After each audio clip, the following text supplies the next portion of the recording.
কলমের পিছনে মেহনত করেছি, ভালো করে বুঝবেন। আপনারা হয়তো নাম শুনে থাকবেন, জামানার একজন বড় কুতুব ছিল জুনায়েদ বাগদাদি রাহমাতুল্লাহি আলাইহি। হযরত জুনায়েদ বাগদাদি একবার পথ দিয়ে যায়, রাস্তা দিয়ে হেঁটে যায়, যেতে যেতে তার পথটা একটু গিরিপথ হয়ে যায়। হযরত জুনায়েদ বাগদাদি দেখলেন ওই গিরিপথের মাঝখানে একজন লোক মদ খেয়ে শরাব পান করেছে। শরাবের দুর্গন্ধ এলাকা ব্যাপী ছড়িয়ে পড়েছে। লোকটির মুখের মধ্যে বিভিন্ন রকমের পোকা মাছি দিয়ে ভরপুর।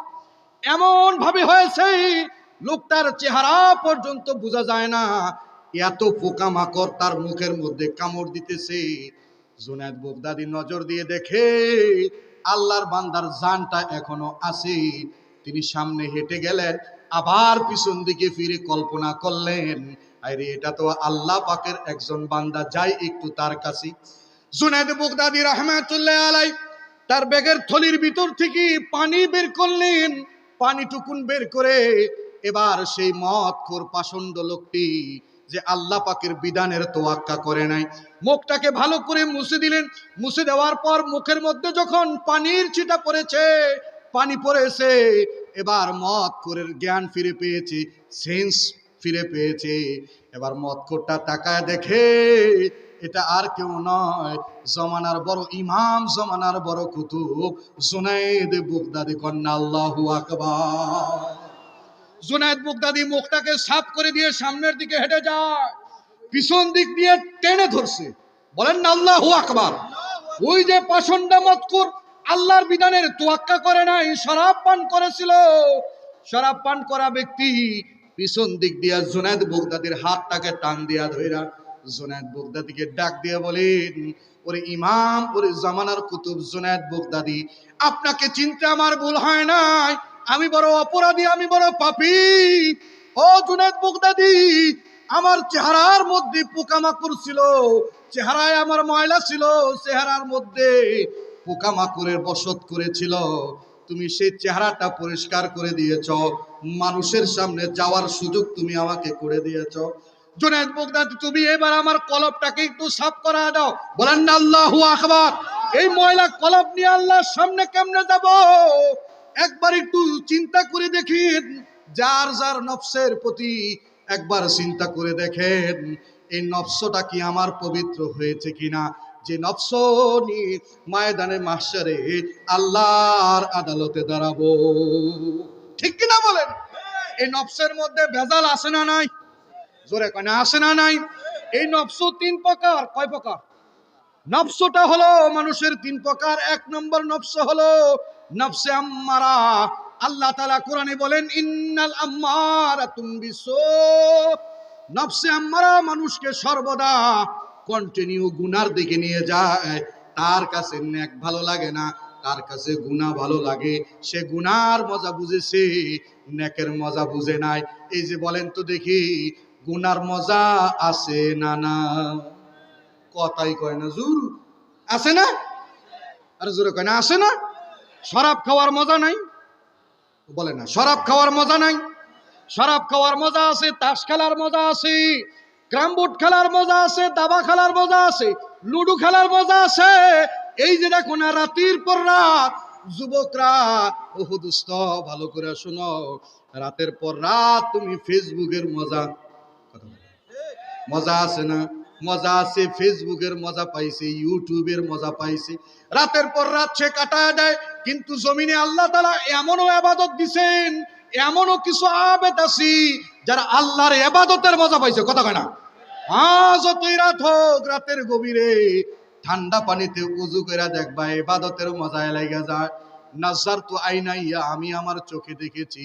হাটহাজারী মাদ্রাসার বড় মুফতি সাহেব, মুফতি আজম রাহমাতুল্লাহি আলাইহি, হুইল চেয়ারে করে এ বান্দারে ক্লাসে নিতাম। হুইল চেয়ার এরকম 4 জন 5 জনে ধইরা তারে ক্লাসে নিয়ে যাইতাম। বুখারী পড়াইতো, হাদিসের কিতাব পড়াতো আল্লাহর বান্দা। এরকম হুইল চেয়ারে ধরে ক্লাসে নিতাম। কিন্তু রাত যখন গভীর হয়ে যাইতো, নিজেরা দেখতাম রাত্রে গভীর রাত্রে একাই মাজাটা সোজা করতে পারে না।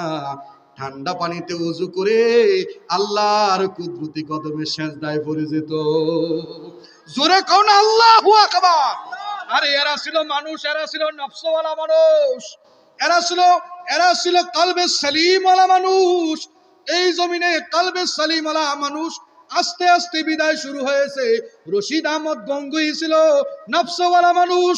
রশিদ আহমদ গঙ্গুই, হুসাইন আহমদ মাদানী, আশরাফ আলী থানভী রহমাতুল্লাহ আলাইহি, আল্লামা আহমদ শফি, জুনায়েদ বাবু নগরী, নূর হোসেন কাসিমি, এগুলি সব ছিল নফসওয়ালা মানুষ। ঠিক কিনা বলো? জোরে বলো না, ঠিক না? এই মানুষগুলির দুনিয়ার মোহ ছিল না। তারা তো নাদের নিজের নফসের সঙ্গে এমন মুজাহাদা করেছেন। আমাদের বুজুর্গরা এমন করে মজা চা গরম পানিতে দুধ দিয়া, গরুর দুধ দিয়া একটু দুধ বাড়ায় দিয়া চা খাইলে মজা লাগে না? কথা কয় না, মজা লাগে না? চা খাইতে মজা লাগে। ওই তো লও চাটা লও, নফসে চাইছে খাইতে, এবার চা সামনে এনেছে, একেবারে ঠান্ডা পানি ডাইলা দিয়া খায়া কয় নফসে এবার মজা লো। বুঝাইতে পেরেছি? বুঝতে পারছেন? মানে নফস যা চাইতো তারা তা করতো না, আর আমরা নফসের এমন গোলাম হইছি, নফস যা চাই আমরা তাই করি। কথা কয় ঠিক কিনা বলেন না? এইটা নফস নয়, নফসের গুনার মজা দেওয়া যাবে না, নফসের এই ইবাদতের মজা দিতে হবে। শায়ের বলেন, উলফত মে বরাবর হো ওফা হো কে জফা হো, उल्फत में बराबर हो वफा हो के जफा हो, हर चीज में लज्जत हो अगर दिल में मजा हो। সব জিনিসে মজা আছে, সব জিনিসের স্বাদ আছে, যদি দিলে স্বাদ থাকে। দিলে যদি স্বাদ না থাকে তবে কোনোদিন মজা লাগে না। ঠিক কিনা কন? এই যে মানুষ নেকের কাজ করে তাও মানুষ নফসের কারণে করে, মানুষ গুনাহ করে তাও মানুষ নফসের কারণে করে। আল্লাহ পাক কোরআনে বলেন, মান ইহতাদা ফাইন্নামা ইয়াহতাদি লিনাফসি ওয়া মান দাল্লা ফাইন্নামা ইয়াদিল্লু আলাইহা। মানুষ গুনাহ করে নফসের কারণে করে, মানুষ নেক করে এটাও কিন্তু নফসের কারণে করে। বলেন নফসের গুনার মজা দিব না ইবাদতের? জোরে করে গুনার না ইবাদতের? আম্মারা না, নফসে আম্মারা বানানো যাবে না। নফসে আম্মারা দেখবেন এর কাছে মসজিদ ভালো লাগে না, এর কাছে মাদ্রাসা ভালো লাগে না, এর কাছে দ্বীনি মাহফিল ভালো লাগে না, ওয়াজ মাহফিল ভালো লাগে না, কোরআন তেলাওয়াত ভালো লাগে না, মৌলবী ভালো লাগে না, তার কাছে টুপি ভালো লাগে না, তার কাছে দাড়ি ভালো লাগে না। কথা কয় না? এই নফসগুলি হলো নফসে আম্মারা। আল্লাহ তাআলা কোরআনে বলেন, ফি কুলুবিহিম মারাদুন ফাযাদাহুমুল্লাহু মারাদা। এটারে এমন ব্যারাম হইছে, এটারে ফিডাইলেও কাম হইতো না। কথা কয় না? জোরে বলেন না কেন? ঠিক বলছি না? এই নফসের নাম কি? আম্মারা। আরেকটা নফস হলো নফসে লাওয়ামা। আল্লাহ তাআলা এই লাওয়ামা নফসের ব্যাপারেও আল্লাহ তাআলা কসম করেছেন, ওয়ালা উকসিমু বিন নফসিল লাওয়ামা। এই নফসটা নফসে আম্মারা থেকেও কিছুটা হলো ভালো, কারণ আল্লাহ রব্বুল আলামিন এই নফসের ব্যাপারে কসম করেছে। এই নফসের কাজ কি? এই নফসের কাজ হলো মাঝে মাঝে নামাজ পড়ে, মাঝে মাঝে ছুটতে যায়, মাঝে মাঝে পড়ে, মাঝে মাঝে ছুটতে যায়। এটার নাম কি? কথা কয় না? এই নফসের নাম কি? লাওয়ামা। আরেকটা নফস হলো নফসে মুতমাইন্না। বলেন না আল্লাহু আকবার। হইছে না আওয়াজ? জোরে কোন আল্লাহু আকবার। এমন নফস আমরা চাই কি চাই না? যদি চাই তাহলে আল্লাহ ডাইকা কয়, ইয়া আইয়াতুহান নাফসুল মুতমাইন্নাহ ইরজিই ইলা রাব্বিকি রাদিয়াতাম মারদিয়াহ ফাদখুলি ফি ইবাদি ওয়াদখুলি জান্নাতি। আল্লাহু আকবার। এই নফসে মুতমাইন্না। এখন প্রশ্ন হলো, হুজুর নফসে মুতমাইন্না চিনবো কেমনে, বুঝবো কেমনে? মনে রাখবেন, নফসে মুতমাইন্না যার হবে সে দুনিয়ার মোহ থাকবে না, সে আল্লাহর জন্য যা যা করা দরকার সে তাই তাই করবে। চিল্লা এখন আল্লাহু আকবার। আরো জোরে কোন না আল্লাহু আকবার। আল্লাহর জন্য যা করা দরকার করতে রাজি হয় নাই, যা করা দরকার তা করতে রাজি। আল্লাহর জন্য যা ছাড়া দরকার ছাড়তে রাজি, আল্লাহর জন্য যা ধরা দরকার তা ধরতে রাজি। ও দোস্ত, এমন নফসওয়ালা একজন মানুষের কথা বলে আমার বয়ান সমাপ্ত করে দিব। হযরত হয়তো কাছাকাছি আছেন, ভালো করে শুনেন। নবীর একজন সাহাবী ছিল, ওই সাহাবীর নাম হলো হযরতে সাদ সুলুমি। কি নাম বললাম? জোরে কোন কি নাম? সাদ সুলমি রাদিয়াল্লাহু তাআলা আনহু এমন নফসল একজন মানুষ ছিলেন যিনি গরিব, অসহায়, দুর্বল, বিয়াটা পর্যন্ত করছেন। আল্লাহ রাসূল সাল্লাল্লাহু আলাইহি ওয়াসাল্লাম একবার আনছে, তার লগে দেখা হয়েছে। কিরে সাদ, বিয়া শাদী কি কথা না? সাদ কয়, নবী আমারটা কেডা বিয়া দিব, আমি গরিব মানুষ, আমারটা কি কেউ বিয়া দেয়? আল্লাহ রসুল সঙ্গে সঙ্গে একটা পত্র লিখছে, কোন আল্লাহু আকবার। সঙ্গে সঙ্গে একটা পত্র লিখছে। আমর বিন ওয়াহাব মদিনা শহরের একজন ধনী সাহাবী, কি নাম বললাম? আমর বিন ওয়াহাবের কাছে একটা পত্র লিখে দিছে। এই আমর বিন ওয়াহাব, এই যে পত্রটা লিখে দিলাম, তোর মাইয়া হুরে মদিনা, কি নাম? মদিনা শহরের সবচেয়ে সুন্দরী একজন নারী, যিনি হুরে মদিনা নামে মশহুর ছিলেন, হুরে মদিনারে বিয়ে দিবি সাদ সুলমির কাছে একটা পত্র দিছে। হযরত সাদ সুলমি রাদিয়াল্লাহু তাআলা আনহু এই পত্র নিয়ে আল্লাহর রাসূল সাল্লাল্লাহু আলাইহি ওয়াসাল্লামের দরবারে গিয়ে এই আমর বিন ওয়াহাব রাদিয়াল্লাহু তাআলা আনহুর দরবারে গেছে। যায় কয়, নেন পত্র, আল্লাহর রাসূল পাঠাইছে। কয়, কি তার পত্র? কয়, বিবাহের পত্র। খুশি হয়ে গেছে, মনে করছে রাসূল বিবাহের পয়গাম পাঠিয়েছে। এবার পত্রখানা খুইলা দেখে রাসূলের পক্ষ থেকে পত্র ঠিক আছে, বিবাহের পয়গামও ঠিক আছে, কিন্তু পাত্রটা কথা কয় না, পাত্রটা ঠিক নাই। ছেড়ে দিছে পত্র। ভাই কিও বিতেতে বেরিয়ে ডাক দিয়া কয়, কার পত্র আইছে? কয়, রাসূলের পক্ষ থেকে পত্র আসছে। কয়, কিসের পত্র? কয়, বিবাহের পয়গাম। কয়, অসুবিধা কি? কয়, পাত্র ঠিক নেই, পছন্দ না। বউ এবার অস্বীকার করে দিছে। এবার সাদ সুলমির হাতে পত্রটা ধরাই দিয়া কয়, যাও। সাদে কয়, মনে মনে ভাবছিলাম তাই হইব। এইবার চলে যখন যায়, পিছন দিক থেকে মেয়ে ডাক দিছে, হুরে মদিনা। আব্বা, কার পত্র থেকে পত্র এসেছে? পাত্রই বাকি, কিসের পয়গাম? বলতেছে রাসূলের পক্ষ থেকে বিবাহের পয়গাম এসেছে। পাত্র হলো হযরত সাদ সুলমি, গরিব, অসহায়, কিচ্ছু নাই। মেয়েটি এবার ডাক দিয়ে বলতেছেন, আব্বা জানি ভুল আপনি করবেন না। বলেন না আল্লাহু আকবার। ঈমান দেখেন, ঈমান দেখেন। আজকের যুগের মেয়েরা কি করে? কয়, আব্বা তুমি টেনশন করো না, মা তুমিও কোনো টেনশন। আব্বা তো কয় না, এখন তো ডেডি মাম্মি। কিসের যুগ? ডেডি মাম্মির যুগ। কয়, ডেডি তুমিও চিন্তা করো না, মাম্মি তুমিও চিন্তা করো না, আমার সঙ্গে যার ম্যাচুইট হবে আমি তাকে নিজেই বেছে নিব। কথা কয় না। আর বেশর্মা কিছু বাপ মা আছে, এও মাইয়ারে ফোলারে ডাক দিয়ে কয়, মা তোমার কি কেউ পছন্দের কেউ আছে? কথা কয় না। আর এখন মাইয়া দেখতো, মাইয়ার ফোলায় দেহে কই কি তা দেখতো, যা দেখার তো আগেই সব দেখ খেলায়। আরে কথা কয় না, ঠিক কিনা? আবার যদিও সিস্টেম অনুপাতে কিছু দেখে, এটারও নিয়ে বড় বড় হোটেলে, 5 স্টার হোটেলে, বিভিন্ন এটার কি করে রেস্টুরেন্টে গিয়ে একজনের সঙ্গে আরেকজনের দেখা সাক্ষাৎ হয়, তাই না? এটা হয়। এটা পরবর্তীতে তথ্য নিলে খুঁজা পাওয়া যায় যে এইটা আগেরটার যা আছে সব দেখ খেলেছে, এটা শুধু সিস্টেম। আরে কথা কয় না। সাদ সুলমি রাদিয়াল্লাহু তাআলা আনহুর ব্যাপারে হুরে মদিনা বলে, আব্বা জানে এমন ভুল করবেন না, রাসূল পত্র পাঠিয়েছে, রাসূল নিজেই পাত্র বাছাই করেছে আমার জন্য, রাসূল এই পাত্রটাকে উপযুক্ত মনে করেছে, এজন্য হয়তো রাসূল এই পাত্র দিয়ে আপনার কাছে প্রস্তাব পাঠিয়েছে। আব্বা জান আপনি জলদি যান, সাদ সুলমির আগে রাসূলের দরবারে যাবেন।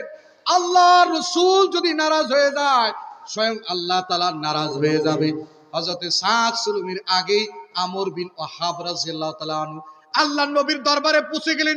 গিয়া বলেন, ইয়া রাসূলুল্লাহ, ওগো আল্লাহর নবী, আমি রাজি, সাদের কাছে আমার মেয়েকে বিবাহ বন্ধনে আবদ্ধ করাতে আমি রাজি আছি। বলেন না আল্লাহু আকবার। আল্লাহর নবীজি ডাক দিয়া সাদ সুলমিকে ডাক দিয়া বলে, সাদ বিবাহের মার্কেট করতে হবে, তোমার কাছে টাকা পয়সা কি আছে, মার্কেট করবা না? হযরত সাদ রাদিয়াল্লাহু তাআলা আনহু ডেকে বলে, ইয়া রাসূলুল্লাহ, ওগো আল্লাহর নবী, আমি গরিব মানুষ, অসহায় মানুষ, আমার পায়ে স্যান্ডেল নাই, জুতা নাই, গায়ের মধ্যে সিরাতালি, টাকা পয়সা কিছুই নাই, বউর জন্য কিতা মার্কেট করব? আল্লাহর নবীজি সমবেত সাহাবা আজমাইনকে ডেকে বলেন, এ নবীর সাহাবীরা, তোমরা সবাই চান্দা দাও, টেহা দাও, টেহা দাও, সাদ বিবাহের মার্কেট করবে। সবাই টাকা দিলেন, এতগুলি টাকা হয়েছে। সবগুলি টাকা হযরতে সাদ সুলমির হাতে ধরিয়ে দিয়ে বললেন, সাদ এবার যাও বিবাহের মার্কেট করো। চিল্লায় কোন আল্লাহু আকবার। নবী কেমন চিন্তা করে দেখেন, সাহাবী বিবাহ করে নাই, কেমনে বিবাহ করব, চান্দা তুইলা আল্লাহ রসুল বিবাহের ঘন্টা বাজাই দিছে। কন্যা আল্লাহু আকবার। আল্লাহ নবীর সাহাবী হযরতে সাদ সুলমি বিবাহের মার্কেট করার জন্য হযরতে সাদ সুলমি রাদিয়াল্লাহু তাআলা আনহু এবার মার্কেটে চলে গেলেন, বিবাহের মার্কেট কিনবে। বিবাহের মার্কেটিং করার জন্য হযরত সাদ সুলমি চলে গেলেন। কিছুক্ষণ যেতে না যেতেই হযরতে সাদ সুলমি শুনলেন একটা আহ্বান চলে এসেছে। আহ্বানটা হলো হাইয়া আলাল জিহাদ। বলেন না আল্লাহু আকবার। হাইয়া আলাল জিহাদ, জিহাদের দিকে আসো, জিহাদের দিকে আসো। হাইয়া আলাল জিহাদ, জিহাদ বলে আহ্বান হচ্ছে। মনে রাখবেন, জিহাদ নামাজ যেমন ফরজ, রোজা যেমন ফরজ। ফরজ না? জিহাদ কি? কথা কেন? জিহাদ কি? আরো জোরে এখন, জিহাদ কি? আমরা এত বছর জিহাদের কথা কইলি আমার ঘরে জঙ্গির ট্যাগ লাগাই দিছে। পুরো কথা কয় না, ঠিক কিনা? এটা জঙ্গি, এটা মৌলবাদী, দৈরা নিয়া নিরপরাধ, কিচ্ছু অপরাধ নাই, এর কাছে পাইছে কি? ফাজাইল আমলের কিতাব। আরে কথা কয় না, কি এর কিতাব? ফাজাইল আমলের কিতাব পাইছে। এর কাছে আদিয়াই মাসনুনের বই পাইছে। এইটারে জঙ্গির বই কইয়া চালায় দিয়া বহু নিরপরাধ আলেমকে জঙ্গলির মামলায়, জঙ্গির মামলায় তাদেরকে ফাঁসি দেওয়া হয়েছে। ঠিক কিনা? আওয়াজ দিয়া বল। নিরপরাধ, কিচ্ছুই না। মনে রাখবেন, জঙ্গির বড় কিতাব হইল কোরআন শরীফ। তারা কথা কয় না। যদি জিহাদ এই শব্দ, জিহাদ তো অগগায়ে বড় অ্যালার্জি। কথা কয় না। জিহাদের এই শব্দটা নাস্তিক বেঈমানদের কাছে বড় কি? বড় অ্যালার্জি। এটারা সহ্য করে না। কারণ জিহাদ যদি প্রতিষ্ঠিত হয়ে যায়, জিহাদ যদি মানুষ শিখে ফেলে, তাহলে জালেমের জুলুম টিকে না। কথা কয় না। লুটতরাজের লুটতরাজি চলে না, সাদাবাজের সাদাবাজি চলে না, দুর্নীতিবাজের দুর্নীতি চলবে না। ঠিক কিনা? আওয়াজ দিয়া। হ্যাঁ, ভালো করে বুঝে। আমি অত ভালো বুঝাইতে পারি না, আরেকটু বুঝাই। জিহাদ কি আর সন্ত্রাস কি কমু? একেবারে দুই কথায় বুঝে ফেলবেন। আমি তো অত কোরআন হাদিস বুঝি না, যদ্দুর বুঝি এমনি বুঝাই। দেখেন তো, ডাকাইতে ফ্যাট ফারে না? আরে কথা, ডাকাইতে ফ্যাট ফারে না? কে লেগা ফারে? মেরে ফেলার জন্য ডাকাইতে পেট ফারে। ডাকাইত যে মানুষের পেট ফারে মাইরা লাউনের লেগা। আর কথা হয় না। না, তার পেটের ভিতরে যে পয়জন আছে, এই পয়জন গুলি বের করার জন্য। ঠিক না? এই পয়জন গুলি বের করার জন্য ডাক্তার মানুষের পেট ফারে। মনে রাখবেন, জিহাদ হইল ইসলাম ও মুসলমান দেশ স্বাধীনতা রক্ষার আন্দোলনের নাম হলো জিহাদ। আর ইসলাম মুসলমান দেশ ধ্বংস করার নাম হলো সন্ত্রাস। আজকের যুগেও আমরা দেখি আমাদের এই স্বাধীন সার্বভৌমত্ব বাংলাদেশ নিয়ে এখনো তারা ষড়যন্ত্র চালায় যায়। কথা কয় না।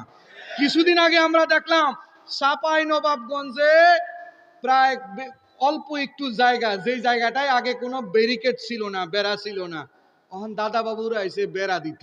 কি দিত? কথা কি দিত?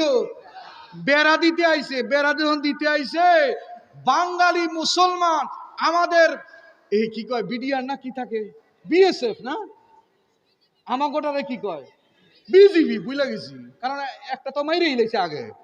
আরে কথা কয় না, মাইরানা নাম পাল্টাইছে। বুঝে নাই, বুঝে নাই। মাইরানা নাম পাল্টাইছে। কথা বলেন না কেন? মাইরানা নাম পাল্টাইছে, এর লাগি তো আমি ফেস খাইছি। হ্যাঁ, তাদের সঙ্গে বাঙালি মুসলমান, ওই অঞ্চলের মুসলমান, এরা কিন্তু দরিদ্র, অসহায়। এই যে উত্তরবঙ্গের লোকগুলি, চাঁপাইনবাবগঞ্জের লোকগুলি, এরা দরিদ্র, অসহায় মানুষ। আমি নিজে ভিডিও ফুটেজ দেখেছি। সেই অসহায় মানুষগুলো বাংলাদেশের বর্ডারে যারা আছে তাদের সঙ্গে হাত রেখা কয়, আমরা আছি, জীবন দিব, দেশের এক খণ্ড জমি কেড়ে নিতে দিব না। ঠিক কিনা বলো? প্রতিজন মুসলমান এমন হইতে হবে, আমার ভূখণ্ডের দিকে, পবিত্র জমিনের দিকে, সার্বভৌম স্বাধীন দেশের দিকে, ওলি আল্লাহ গাউস কুতুবের এই দেশে, বাংলাদেশের দিকে যারা বাঁকা নজরে তাকাবে তাদের চোখ উপড়ে ফেলা হবে। ঠিক কিনা বলা? হুব্বুল ওয়াতুনি মিনাল ঈমান। দেশপ্রেম এটা ঈমানের একটা অংশ। দেশপ্রেম ঈমানের অংশ। মনে রাখবেন, এ জাতির আলেমদের মধ্যে যে দেশপ্রেম আছে, কারোর মধ্যে সেই প্রেম নাই। এটার এক নম্বর উদাহরণ, আলেম ওলামারা মসজিদের মিম্বার থেকে মানুষকে কি বুঝায়? বলেন কি বুঝায়? দিন বুঝায়, দেশ রক্ষার জন্য বুঝায়, মানুষকে মাদক বিরোধী কথা বলে, মানুষ যেন নষ্ট না হয়ে যায়, মানুষে যেন সংঘাতে জড়ায় না পড়ে, এই সকল কিছুই তো বুঝায়। আর মনে রাখবেন, যেই দেশে ইসলাম আছে ওই দেশে সিল শকুনের একটু আনাগোনা হবে, এটা স্বাভাবিক। আরে কথা কয় না? সেই দেশে ইসলামের একটু আনাগোনা, কি বলে, ইহুদ নাসারা বেঈমানদের আনাগোনা হবে, এটা কি স্বাভাবিক। কিন্তু ঘাবড়ানো যাবে না। কিন্তু কি করা যাবে না? ঘাবড়ানো যাবে না। যেই হুঙ্কার দেওয়া শুরু হয়েছে, ২৪-এর যে আন্দোলন শুরু হয়েছে, এটা চালায় যাইতে হবে। আরে কথা কয় না, জোরে কয় না, ঠিক না বেঠিক? এক সাপ শুনছিলাম আমি, নজির আহমদ শাহ হুজুর আছে না? আরে কথা কয় না, নজির আহমদ শাহ হুজুর খুব মজা ওয়াজ করে। আমার বয়স কিন্তু বেশি না, ৪০-৪২ বছর হইব। নজির আহমদ সাহেবের ওয়াজের বয়স হইব ৪০। নজির আহমদ শাহ হুজুর একবার এক ওয়াজও কইতেছে, কয় এক সাপ গেছে এক ফিস সাহেবটাই মুড়ি দইত। কার কাছে? কার কথা কয় না, কার কাছে? কে? সাপ নিজে গেছে পীর সাহেবের কাছে মুড়ি দইতে। তো পীর সাহেবের কাছে মুড়ি দইতে পীর সাহেব, কিরে তুই আইছত কা? আমার কিছু ওজিফা টজিফা দেন। তো পীর সাহেব তারে কিছু ওজিফা দিয়ে দিছে। কয় নে, এই ওজিফা আদায় কর, কারণ মানুষ হুজুর আমারে ভালো নজরে দেখে না, আমারে কিছু আল্লাহ ওয়ালার সোহবত দেন। তো হুজুরে কিছু জিকির তসবি তারে শিখাই দিছে। এবার সাপ তো এই ওজিফা লইয়া রাস্তাত বার হইছে। বাইরনের পরে কিছু বলা হয়, গ্রাম দেশের বলা হয়, তো দেখবেন যে আরো বেশি চালাক। এটা না ফাইয়া সাপের না ফিডান শুরু করছে, লেজ ধরে ঘুরাইতেছে। কথা কয় না? লেজ ধরে যে ঘুরান শুরু করছে, এক ফাঁকে সাপে সুইটটা দৌড়ায় আয়া হুজুরের খান কাটাইছে। খান কাটাইয়া হুজুরে কয়, হুজুর আমনের ওজিফা আপনি ফেরত নেন। কথা কয় না?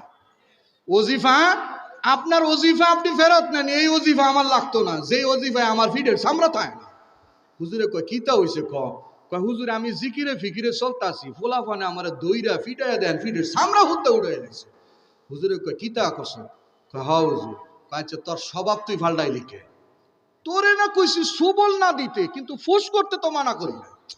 আরে কথা বল, সুবল দিতে না নিষেধ করছি, ফোস করতে তো আর নিষেধ করি নাই। মনে রাখবেন, এ জাতি যদি ফোস করা ছাইরা দেয়, নাস্তিক বেঈমানরা আবার পাতারা দিয়ে উঠবে। ঠিক কিনা বলা বলছো? হ্যাঁ, এই জন্য সব জায়গায় সজাগ থাকতে হবে। আমাদের দিলে ঈমান আছে। রাসূল নিজে ২৭টি যুদ্ধে নিজে অংশগ্রহণ করেছেন। এই জিহাদ অস্বীকার করার কোনো দিক হইতে পারে না। ঠিক কিনা কর? হযরত সাদ সুলুমি যখন শুনছেন হাইয়া আলাল জিহাদ, জিহাদের দিকে আসো, এই শব্দের আওয়াজ যখন হযরত সাদ সুলুমি রাদিয়াল্লাহু তাআলা আনহুর কানে ভাসতে দেরি, হযরত সাদ সুলুমি মার্কেট পরিবর্তন করতে দেরি হয় না। কোন আল্লাহু আকবার।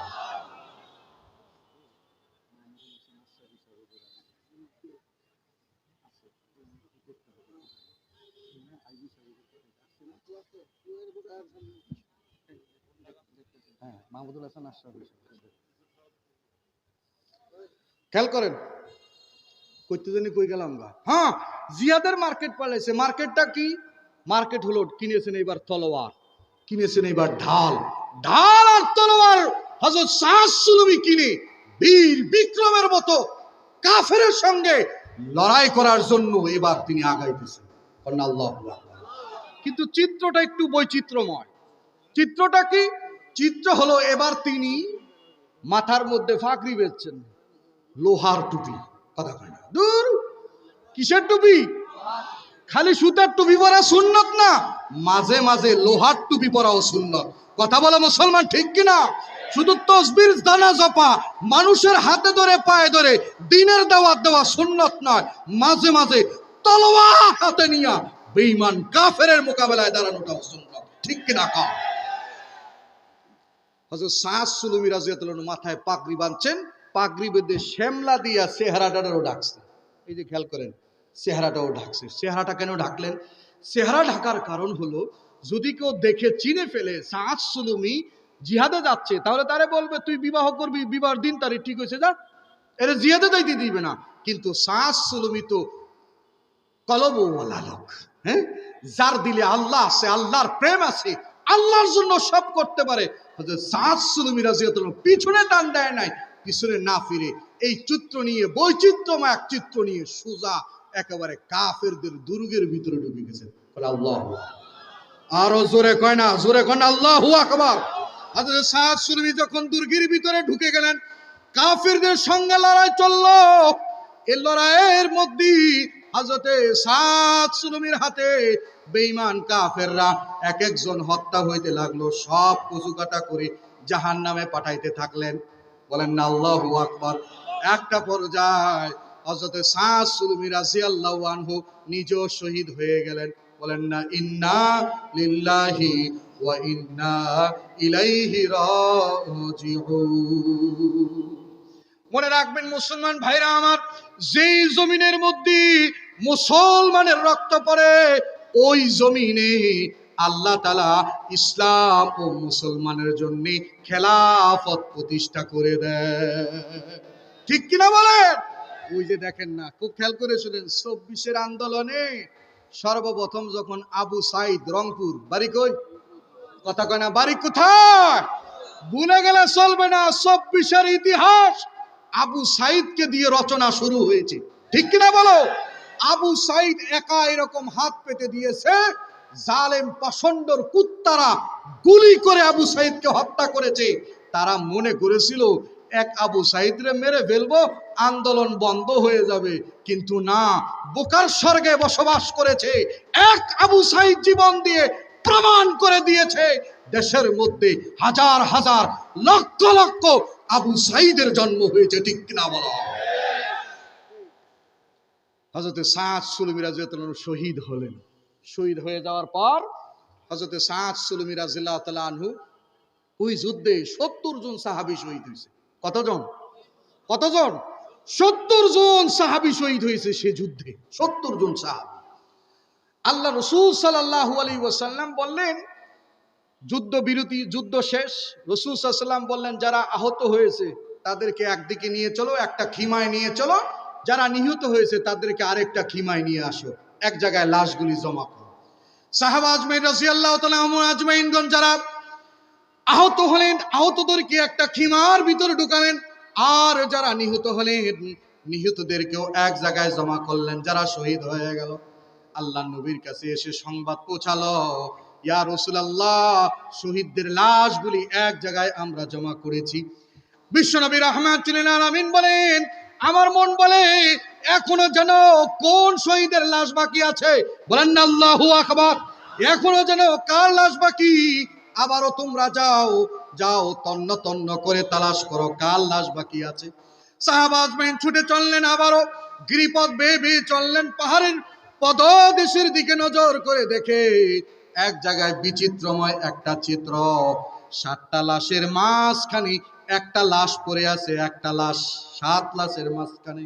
কিন্তু দেখে কোনো চিনার কোনো কায়দা নাই, কেউ চিনতে পারে না কোনটা মুসলমান কোনটা কাফির, কে শহীদ এটা নির্ণয় করতে পারে না। বিশ্ব নবীজির কাছে এসে সংবাদ দিলেন, ইয়া রাসূলুল্লাহ সাল্লাল্লাহু আলাইহি ওয়াসাল্লাম, তন্ন তন্ন করে খুঁজেছি, কোথাও তো মুসলমান শহীদের লাশ আমরা পাই না। তবে ইয়া রাসূলুল্লাহ, একটা বিচিত্র চিত্র দেখেছি। আল্লাহর নবীজি বললেন, কি সেই চিত্র? ডাক দিয়া বলে, ইয়া রাসূলুল্লাহ, ওগো আল্লাহর নবী গো, ৭টা লাশের মাঝখানে একটা লাশ দেখেছি, এমন লাশ কখনো আমরা দেখি নাই। বলেন না আল্লাহু। আল্লাহ রাসূল সাল্লাল্লাহু আলাইহি ওয়াসাল্লাম নিজেই বললেন, সাহাবীরা আমাকে নিয়ে চলো, আমি নিজে যাব। কন্না আল্লাহু আকবার। আমি নিজে যাব, আমি গিয়ে দেখব কোন হে শহীদ, কার হে লাশ। আল্লাহর নবীজি নিজেই ছুটে চললেন। বৈচিত্র্যময় চিত্র রাসূল অবলোকন করলেন। মাঝখানে যে লাশটা পড়ে আছে, ক্ষত বিক্ষত দেহ, আল্লাহ নবী সোজা করলেন। নবীর বুঝতে কষ্ট হয় নাই, এটা আর কেউ নয়, হযরতে সাদ সুলমি। আল্লাহু আকবার। আল্লাহ নবীজি ডাক দিয়া বলতেছেন, সাদ রে, তুই আমাকে বড় ঋণী করে ফেললি। বাচ্চাকে যেমন মা বহুদিন পরে দেখলে মহাব্বত নিয়ে যেইভাবে কোলে তুইলা লয়, আল্লাহ নবীজি হযরতে সাদের লাশটাকে এরকম বুকের সঙ্গে জড়াইলেন না। সাহাবা আজমাইনকে ডেকে বলে, সাদের লাশটা দাফন আমি নিজে দাফন করব। বলেন না আল্লাহু আকবার। আল্লাহর নবীজি নিজে দাফন করবেন হযরতে সাদের লাশ। আল্লাহর নবীজি এবার কোলের মধ্যে তুলে নিলেন, কোলের মধ্যে উঠাইলেন। এই যে বাচ্চাকে যেমন কোলের মধ্যে, সন্তানকে যেমন বাবা মা কোলের মধ্যে উঠায় নেয়, হযরতে সাদ সুলমির লাশটা বিশ্ব নবী রাহমাতুল লিল আলামিন কোলে উঠায় নিছে। বলেন না আল্লাহু আকবার। নবীজি নিজে। নারে তাকবীর। ওইছে না জোরে কও, নারে তাকবীর, নারে তাকবীর, নারে তাকবীর। সুলতানুল ওয়াইজিনের আগমন।